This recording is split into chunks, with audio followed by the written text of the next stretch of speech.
بسم اللہ الرحمن الرحیم، السلام علیکم ورحمۃ اللہ وبرکاتہ۔ رمضان المبارک کی مناسبت سے ہم مختلف موضوعات کا چناؤ بھی کر رہے ہیں، اور اللہ کے فضل سے انشاءاللہ آپ کو علاج بالقرآن والسنہ اس کے جو مفاہیم ہیں وہ آپ کو بتا رہے ہیں۔ اللہ تعالیٰ کا بڑا فضل اور اس کا کرم ہے کہ بہت سارے ہمارے بھائی ہیں، بہت سارے ایسے معالج ہیں جو قرآن اور سنت کے اس کے جو مفاہیم ہیں اس کو سمجھتے ہوئے قرآن و سنت کے اوپر اپنے آپ کو مضبوط رکھتے ہوئے قرآن و سنت کے علاج کو پروموٹ بھی کر رہے ہیں اور لوگوں کو بتا بھی رہے ہیں۔ تو اسپیشلی یہ ویڈیو خاص طور پہ ان افراد کے لیے ہے، ان لوگوں کے لیے ہے کہ جو معالج کی حیثیت سے اپنی کسی بھی سوسائٹی میں، اپنے حلقہ احباب میں، اپنے عزیز رشتہ داروں میں پہچانے جاتے ہیں۔ اللہ سبحانہ وتعالی کا ایک قول ہے کہ اللہ تعالیٰ قرآن کریم میں ارشاد فرماتے ہیں وَعِندَهُ مَفَاتِحُ الْغَيْبِ لَا يَعْلَمُهَا إِلَّا هُوَ۔ سورۃ الانعام میں اللہ تعالیٰ نے فرمایا آیت نمبر 59 میں 59 میں کہ جو غیب کی چابیاں ہیں وَعِندَهُ مَفَاتِحُ الْغَيْبِ، یعنی وہ چیزیں جو چھپی ہوئی ہیں، ان تمام تر چیزوں کی معلومات اللہ تعالیٰ کے پاس ہے۔ لا يعلمها، کوئی نہیں جانتا سوائے اس کے کہ اللہ تعالیٰ، یعنی اللہ کے علاوہ کوئی نہیں جانتا کہ یہ جو چیزیں ہیں علم الغیب، اس کے متعلق سوائے اللہ رب العزت کے کسی کو علم نہیں ہے۔ یہ ہمارا ایمان ہے، ہمارا ایمان کا حصہ ہے۔ تو آج جو موضوع ہے وہ یہ ہے کہ جو معالج ہے وہ آپ کو اگر یہ بتائے کہ میرے اوپر فلاں نے جادو کیا ہے، یعنی آپ کے اوپر فلاں شخص نے جادو کیا ہے، اور یہ بتائے کہ آپ سے فلاں شخص حسد کرتا ہے، تو یہ چیز بالکل بھی قابل قبول نہیں ہے کہ وہ بغیر کسی مضبوط دلائل کے اور اس کے پاس بغیر ثبوت کے وہ آپ سے یہ بات کرے کہ آپ کے اوپر فلاں شخص نے جادو کیا ہے، اور وہ فلاں شخص آپ سے حسد کرنے والا ہے، یا فلاں شخص کی آپ کو نظر لگی ہے، یا فلاں وقت میں اس شخص نے آپ کو یہ عمل کیا، یہ کھلایا، یہ پلایا۔ حالانکہ وہ جو معالج ہے وہ ان حالات کو، ان کیفیات کو بالکل بھی نہیں جانتا کہ آنے والے وقت میں یا جو ماضی یعنی ماضی قریب میں یعنی اس شخص کے ساتھ کیا کچھ ہو چکا ہے۔ ہاں، وہ اس صورت میں آپ کو ضرور بتا سکتا ہے کہ اس شخص کے پاس علم الغیب یعنی جنات اس کی مدد کرنے والے ہوں، جنات کی مدد سے وہ جادو کا علاج کرنے والا ہو، یا جنات کی مدد سے لوگوں کے تعویذات اور ان معاملات کے اوپر وہ محنت اور مشقت کرنے والا ہو۔ لیکن یاد رکھیں کہ اس کی وہ محنت اور مشقت وہ دنیاوی مفادات کے لیے تو ضرور ہو سکتی ہے، لیکن آخرت کے مفادات یا آخرت کے فائدے کے لیے اس کی وہ محنت بالکل بیکار ہے، اس کو اللہ تعالیٰ قبول نہیں کرے گا۔ جیسا کہ اللہ رب العزت نے فرمایا ہے سورۃ النمل میں کہ قُلْ لَا يَعْلَمُ مَنْ فِي السَّمَاوَاتِ وَالْأَرْضِ الْغَيْبَ إِلَّا اللَّهُ وَمَا يَشْعُرُونَ أَيَّانَ يُبْعَثُونَ، کہ اے نبی صلی اللہ علیہ وسلم، اور یہ حکم جو ہے وہ اللہ کی طرف سے نبی صلی اللہ علیہ وسلم کو دیا جا رہا ہے کہ آپ یہ سکھا دیں اپنی امت کے لوگوں کو، اپنی امت کے افراد کو، اپنی امت کو یہ چیز ان کے علم میں یہ بات لے آئیں، اور صرف امت کے لوگوں کے لیے نہیں بلکہ وہ افراد، وہ لوگ لجمیع الخلق، یعنی دنیا کے اندر جتنی بھی مخلوقات ہیں یہ سب کے لیے یہ پیغام ہے، چونکہ نبی صلی اللہ علیہ وسلم صرف امت مسلمہ یعنی مسلمانوں کے لیے پیغمبر نہیں ہیں بلکہ اس کائنات کے لیے پیغمبر بنا کے اللہ تعالیٰ نے بھیجا ہے، کہ اللہ رب العزت کے علاوہ کسی کے پاس یعنی من فی السماوات والارض، زمین اور آسمان میں جو کچھ بھی پوشیدہ ہے، الغیب الا اللہ، سوائے اللہ رب العزت کے اس کو کوئی نہیں جانتا، وما یشعرون، اور وہ اس بات کا ادراک نہیں رکھتے۔ تو جو عامل حضرات آپ کو یہ چیزیں بتاتے ہیں اور آپ کو یہ گائیڈ کرتے ہیں کہ جی آپ کے اوپر آپ کی چچی نے، آپ کی پھپھو نے، آپ کے فلاں نے، آپ کے فلاں نے یہ جادو کیا ہے، تو اس حوالے سے اس بات کو ذہن نشین کر لیں کہ شیطان جو ہے یہ جھوٹ بولتا ہے، کاذب ہے، لوگوں کو ورغلاتا ہے، لوگوں کو بیوقوف بناتا ہے اور لوگوں کی اس بیوقوفی سے فائدہ اٹھاتا ہے. اور پھر اس کے بعد یہ ہوتا ہے کہ جب آپ اس چیز کے اوپر اتفاق کر لیتے ہیں کہ جی ہمارے اوپر فلاں نے جادو کیا، عامل نے مجھے یہ بتایا، عامل نے مجھے یہ بتایا، نہ آپ کے پاس کوئی دلیل ہوتی ہے اس بات کو تسلیم کرنے کی اور نہ عامل کے پاس ایسی کوئی دلیل ہوتی ہے کہ وہ آپ کو اس چیز کے اوپر کوئی ثبوت فراہم کرے. اب میں آتا ہوں اپنی ذات کی طرف کہ چونکہ میں بھی اس فیلڈ میں ہوں، اس میں کام کر رہا ہوں اللہ کے فضل سے، تو ہمیں اس حوالے سے جو معلومات ملتی ہیں، اول تو سب سے پہلے جو ہمیں معلومات ملے ہم ان کے اوپر یقین 1% بھی نہیں کرتے. یہاں سے سنتے ہیں، یہاں سے نکال دیتے ہیں، الا کہ ہمارے پاس اس کے مضبوط دلائل آ جائیں. اب وہ دلائل کون سے ہوتے ہیں؟ سب سے پہلی چیز، اگر مسحور یعنی ایسا شخص جس کے اوپر جادو کیا گیا ہے، ہم نے اس کو رقیہ کیا، اس کے اوپر دم کیا، اس کو قرآن سنایا، اس کے اوپر علاج کا جو پروسیس ہے وہ امپلیمنٹ کیا، عمل درآمد کیا اس کا، تو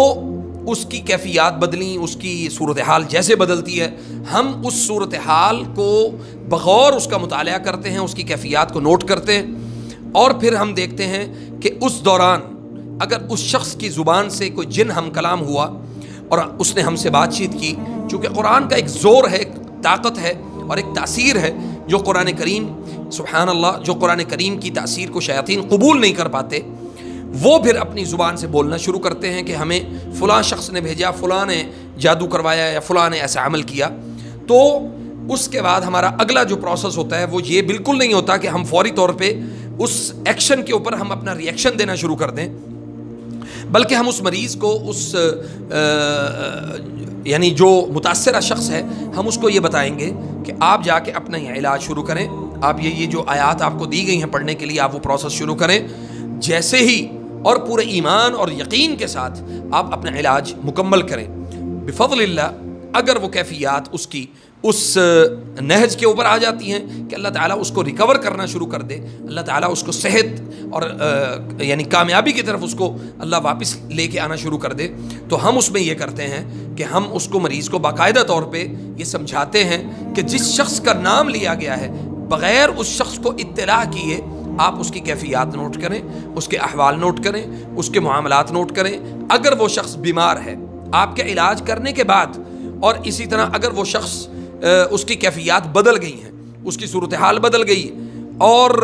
آپ دیکھ رہے ہیں کہ آپ دن بدن صحت کی طرف جا رہے ہیں اور وہ شخص بیماری کی طرف جا رہا ہے، تو ہمیں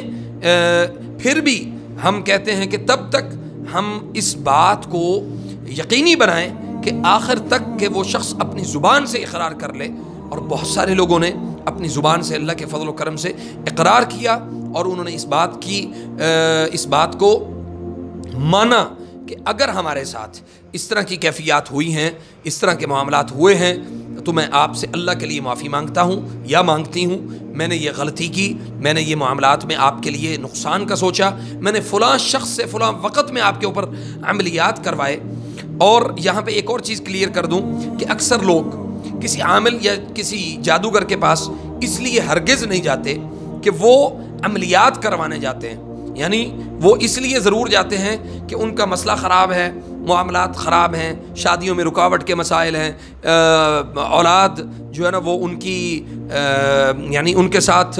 اچھا سلوک نہیں کرتی، اولاد نافرمان ہے. تو یہ ساری چیزیں جب جمع ہوتی ہیں تو وہ پھر شخص بھاگتا ہے، چونکہ قرآن و سنت کی تعلیم اور ترویج کرتے ہوئے عامل حضرات کی تعداد بہت کم ہے اور کفر، شرک، بدعات، خرافات کی طرف لے جانے والے لوگوں کی تعداد زیادہ ہونے کی وجہ سے وہ لوگ ان کی طرف رخ کرتے ہیں کہ ہم اپنا علاج کے لیے جا رہے ہیں. جب وہ علاج کے لیے جاتے ہیں تو وہاں سے تعویذ لے کر آتے ہیں، وہاں سے وہ لا کے تعویذ اپنے بچوں کو یا اپنی فیملی کو یا جو بھی مقاصد ان کو بتائے جاتے ہیں وہ اس کے لیے وہ کرتے ہیں. تو سبحان اللہ، جب یہ کام مکمل ہو رہا ہوتا ہے تو اس شخص کو بالکل ادراک نہیں ہوتا کہ وہ شخص کفر کی طرف جا رہا ہے، حرام کی طرف جا رہا ہے اور ایسے اعمال کی طرف جا رہا ہے جو اللہ اور اللہ کے رسول کے احکامات کے بالکل متضاد ہیں، بالکل منافی ہیں، اور وہ چیزیں جو ہے وہ اس کو گرا سکتی ہیں، اس کو تکلیف دے سکتی ہیں. تو جب یہ ساری کیفیات ہو رہی ہوتی ہیں تو انجانے میں وہ شخص اپنے اوپر جادو اور یعنی اس طرح کے معاملات کو اپنے اوپر خود مسلط کر بیٹھتا ہے۔ اب دوسری طرف وہ لوگ ہیں کہ جو لوگ باقاعدہ طور پہ پوری پلاننگ کر کے عملیات والوں کے پاس جاتے ہیں، خاص طور پہ محبت کے جادو کے لیے، محبت کے اعمال کے لیے، کہ بھئی ہاں جی فلاں شخص مجھ سے محبت کرنے لگ جائے۔ میں آپ کو اس بات کی خود گواہی دیتا ہوں کہ بہت سارے لوگوں کے مجھے میسیجز آتے ہیں کہ جی ہم فلاں لڑکی سے محبت کرتے ہیں اور وہ لڑکی جو ہے وہ ہماری طرف رجحان نہیں کر پا رہی، اور حتیٰ کہ یہاں تک اللہ اکبر، میں آپ کو اب کیا بتاؤں کہ وہ لوگ کہتے ہیں جی اس کے لیے ہمیں کچھ بھی کرنا پڑے ہم کرنے کے لیے تیار ہیں۔ تو ایسے احوال میں، ایسی کیفیات میں جادوگر جو ہے وہ آپ کی ان کمزوریوں کا فائدہ اٹھاتے ہوئے آپ کو عملیات کی طرف، جادو کی طرف لے کے چلا جاتا ہے۔ اچھا جی، اب یعنی یہاں تک تو بات ہو گئی کہ وہ شخص جو انجانے میں جادو کا عمل کروایا اور بعد میں پتہ چلا کہ جی اس نے تو یہ کام جادو کے لیے ہرگز نہیں کروایا تھا یا کسی کو تکلیف دینے کے لیے نہیں، اس نے اس لیے کروایا تھا کہ میاں بیوی کی محبت بڑھ جائے، خاندان میں اتفاق پیدا ہو جائے، اور فلاں بہت سارے معاملات ہیں۔ اب دوسری چیز یہ ہے کہ اس شخص کو متعین کیسے کیا جائے گا کہ وہ شخص آپ کے اوپر جادو کرنے والا ہے، وہ شخص آپ کو تکلیف دینے والا ہے۔ تو اس میں آپ ایک نقطہ ہے جس کو آپ کو سمجھ لینا آپ کے لیے بہت ضروری ہے۔ میں نے پہلے بھی کئی دفعہ اس صورتحال کو قرآنی ایک وظیفہ ہے وہ میں نے اس کو پہلے بھی کئی مرتبہ بتایا ہے، اس سے آگاہ بھی کیا ہے آپ کو۔ تو اس میں ہمیں یہ کرنا پڑے گا کہ سورۃ الفاتحہ 7 مرتبہ، سورۃ النصر 7 مرتبہ، آیت الکرسی 7 مرتبہ، آخری 4 قل 7 مرتبہ، سورۃ علم نشرح 7 مرتبہ، یہ ساری چیزیں فجر، ظہر اور مغرب کی نماز کے بعد آپ اس کی تلاوت کریں، پانی دم کر کے رکھتے جائیں، اور چونکہ رمضان ہے تو رمضان المبارک میں آپ وہ پانی استعمال کریں افطاری میں، سحری میں، اور رات کے کسی ٹائم، یعنی جیسے آپ تہجد کے لیے اٹھتے ہیں یا سحری کے لیے اٹھتے ہیں تو اس وقت آپ اس پانی سے نہا بھی سکتے ہیں، لیکن احتیاط یہ کریں کہ اس پانی یعنی جس سے آپ نہائیں گے وہ پانی واش روم میں نہ جائے۔ اور اسی طرح اس میں یہ ہے کہ وہ شخص جو کہ میں پہلے بتا چکا ہوں کہ جب آپ اپنا علاج شروع کرتے ہیں تو وہ شخص خود بیماری کی طرف جانا شروع ہو جاتا ہے، اگر وہ جادوگر ہے یا جادو کروایا ہے یا اس نے آپ کے لیے کوئی برا عمل سوچا ہے تو یہ اللہ کی طرف سے یہ سارا معاملہ ہے۔ وہ کسی معالج کے اختیار میں یہ چیز ہرگز نہیں ہے کہ وہ معالج یہ کہے کہ جی آپ کے اوپر جادو کروانے والا وہ شخص ہے، ہم اس کو دیکھتے ہیں، ہم اس سے جو ہے نا وہ ٹکر لیتے ہیں، ہم اس کو گرانے کی کوشش کرتے ہیں۔ تو یہ بہت ساری چیزیں عملیات کرنے والے جادوگر حضرات آپ کو ان چیزوں کے اوپر باقاعدہ طور پہ ریڈی کرتے ہیں کہ ہم آپ کو کچھ نہیں کرنا پڑے گا، سارا کچھ ہم خود کریں گے۔ اس لیے اس چیز کا تعلق جو ہے آپ کے ایمان سے ہے، آپ کے عقیدہ توحید سے ہے کہ آپ کا عقیدہ توحید خراب نہ ہو کسی بھی عامل کی۔ ایون میں بھی اگر کہوں آپ سے کہ جی فلاں شخص نے آپ کے اوپر جادو کیا ہے، تو جب تک آپ کے پاس دلائل مضبوط نہ ہو، آپ کے پاس ایسی قوت والی ثبوت آپ کے پاس موجود نہ ہو، تب تک ان چیزوں کے اوپر یقین کرنا میرا خیال ہے کہ یہ بالکل بھی مناسب نہیں ہے۔ اور اسی طرح ایک اور چیز بڑی اہم ہے، وہ یہ کہ ہمیں معلوم ہوا کہ جی فلاں قبرستان میں فلاں جگہ پہ جادو رکھا ہوا ہے، ہم نے تب تک اس بات پہ یقین نہیں کیا جب تک ہمیں وہاں سے جادو کی ہوئی اشیاء ہمیں برآمد نہیں ہوئی، جادو شدہ چیزیں ہمیں برآمد نہیں ہوئیں۔ وہ چیزیں برآمد ہوتی گئیں، ہم نے ان چیزوں کو دیکھا، ان کو پرکھا، اچھے طریقے سے ان کو چیک کیا، اور پھر اس کے بعد ہم نے ان چیزوں کو ضائع کیا۔ اللہ کے فضل و کرم سے آپ اپنے قبرستانوں میں چلے جائیں، بہت سارے درختوں کے اوپر جادو لٹکا ہوتا ہے، اسی طرح کیل کے ساتھ لگایا گیا ہوتا ہے، قبروں کے اندر جادو دفن کیا گیا ہوتا ہے۔ بہت سارے ایسے معاملات ہوتے ہیں کہ جس کے اوپر آپ کو بہت باریکی کے ساتھ اس کا موازنہ کرنا ہوتا ہے، اس کے بعد جا کے آپ کو یہ یقین کرنا ہوتا ہے کہ یہ واقعتاً فلاں شخص نے یہ عمل کیا ہے۔ تو اللہ تعالی ہمیں حق بات کو سننے کی توفیق عطا فرمائے، حق بات کو کرنے کی توفیق عطا فرمائے، اور اللہ تعالی ہمیں اس بات کو یقینی بنانے کی توفیق عطا فرمائے کہ ہم جب تک زندہ رہیں اسلام پر، اور جب ہمیں موت آئے تو اسلام پر۔ والسلام علیکم ورحمۃ اللہ وبرکاتہ۔